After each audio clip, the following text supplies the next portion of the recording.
Jusqu'à février, on a pu faire tous les projets qui étaient prévus. Notamment, on a terminé la pièce Le Voyage en Italie, on l'a terminé au Théâtre de Semur en Auxois le 1er février.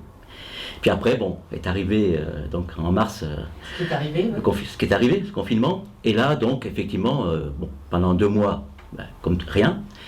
Et ensuite, je me suis posé la question suivante, si on arrête tout, c'est-à-dire qu'on arrête de début mars et qu'on reprend éventuellement en septembre, là il y aura un manque de motivation, tout va s'écrouler.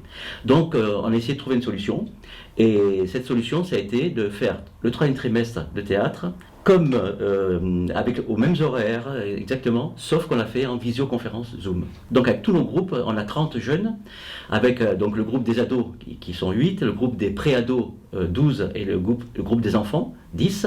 On a fait aux heures normales de séance, au lieu d'être dans les salles, eh ben, on travaillait tous en visioconférence Zoom pendant 8 semaines.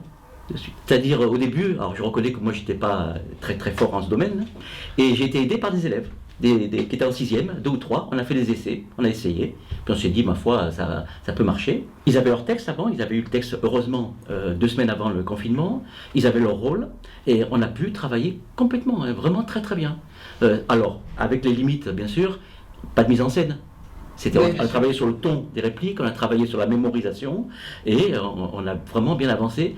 Et en plus, comme ils n'allaient pas à l'école, la plupart, ils étaient contents de se retrouver. Il y a eu ça a fait une sorte de joie de continuer et tout, et ça fait un lien formidable.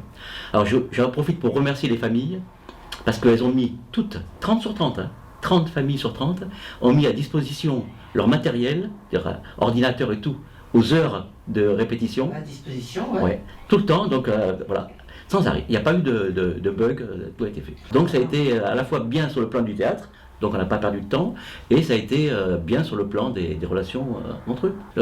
On a beaucoup parlé, moi des fois, bon, en tant qu'ancien enseignant, quand il y avait des débats sur mais ils vont perdre 2 mois, 3 mois de contenu de classe, mais c'est pas le plus grave. Le plus grave c'est qu'ils ne se voyaient pas. Parce que 3 mois de travail scolaire sur 15 ans d'études, c'est une goutte d'eau. Ce qu'on n'a pas fait, c'est des stages, parce qu'on avait un stage de clown, avec Alexandre Demey, et puis un stage avec une comédienne de Dijon qui est spécialiste dans l'improvisation, dans les matchs d'impro. Donc on avait un stage prévu avec elle, elle s'appelle Marie Joubert, on le fera cette année, j'espère. Puis alors, la décision qui a été prise aussi très vite, c'est de reporter bien sûr le spectacle de juin, habituel, de fin d'année. On ne pouvait pas le faire, c'était évident. Et donc on l'a reporté à décembre, en fait. Donc là on a redémarré pour le jouer en décembre. Voilà, donc ça sera une année qui aura non pas 3 trimestres de théâtre, mais 4 quoi.